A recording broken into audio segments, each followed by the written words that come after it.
So, what is the Shane Dawson effect?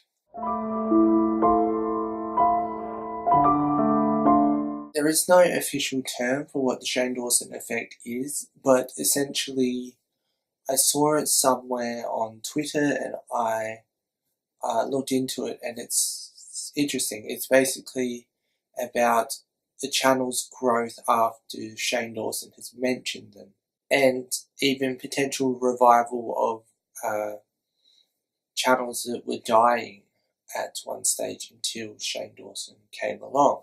Now, of course, there are some cases where those channels are now dying again, which is unfortunate, but the initial spike that was given to them by Shane Dawson is what the Shane Dawson effect is. And I thought I would cover this because of his new Jake Paul series, although that isn't exactly relevant to this, because if you look at Jake Paul's Social Blade and when the first and second episodes came out, there was no unusual growth. But there was another channel that saw a great spike in numbers, and it wasn't Jake Paul, although they were covered in the first episode of the Jake Paul series.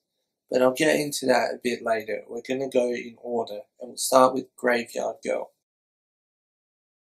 Now, Shane Dawson made a series based around Bunny/Graveyard Girl, and at the time she was worried that her channel was dying, and you could see that her numbers were declining, and Shane Dawson came along. He seemed interested in the story, I guess, and after the first episode he made on Graveyard Girl, her channel grew dramatically, especially given what it was. You can see that via her Social Blade when he was making videos about her for that month.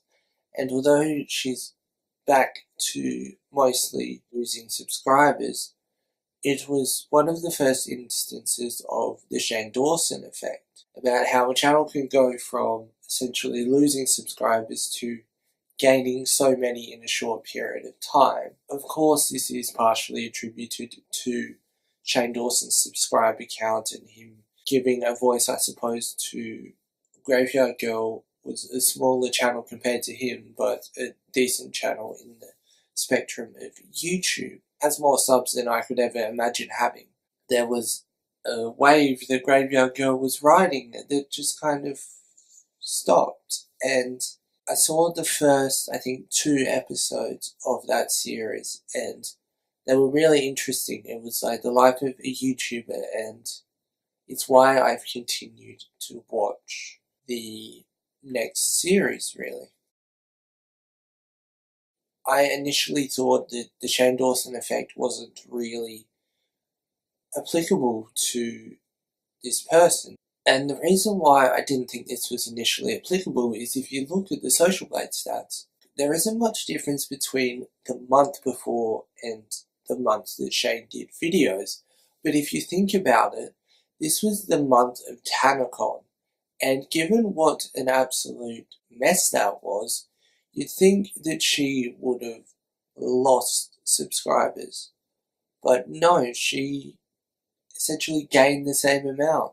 And I would say that was due to Shane offering the full story of TanaCon and what happened, and people, I suppose, seeing a different side of Tana, although I think he was a bit biased towards Tana in that series because he was her friend, and that I think he was played a bit in that. But there were definitely some perspectives that were offered that were very interesting and that wouldn't have been offered otherwise. Now, she is also another person who is back to losing subscribers, but where she would have lost a lot of subscribers initially after the downfall of TanaCon, she didn't. And the thing is that if you watch Shane, you would know that he was already friends with Tana, so it's kind of bigger in a way, because people who already know their friendship would likely already actually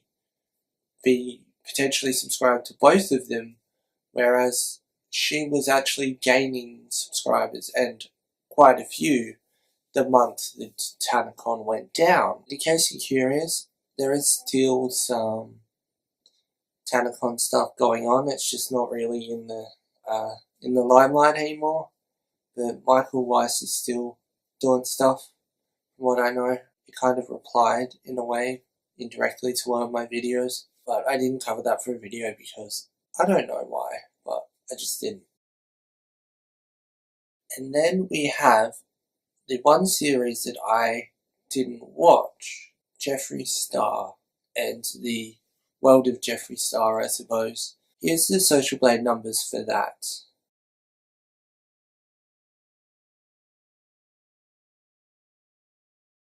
I'm not sure if there was the Shane Dawson effect with Jeffree Star, for example, but I think that in the long term it would positively affect Jeffree's career because there was, as far as I know, a side offered that hadn't really been spoken about or seen before, and Shane is known for his down-to-earth character and just getting to the bottom or the truth of most things, I suppose. I've never actually seen Jeffree Star, and that is why I haven't actually watched that series, but I am planning on watching Jeffree Star sometime. If you have a favourite Jeffree Star video, let me know below because I'm planning on watching him for the first time. I'm curious as to what your recommendations are. And then of course recently we have the Jake Paul series, but as I said earlier, Jake Paul wasn't the one who benefited of this. The person who benefited of this was in fact iNabber, who was featured in the first episode of the series and was linked in the description of Shane's video. He went from 110 plus thousand subscribers to now I think 160,000. I'd actually spoken about iNabber in my previous Shane Dawson video. One variable that is the same in all of these cases, and that is Shane Dawson. His growth or potential channel growth by covering things like TanaCon and Graveyard Girl and Jake Paul and Jeffree Star. How was Shane Dawson's channel affected by these? How did his channel grow or whatever when these were posted? Here's the numbers for you.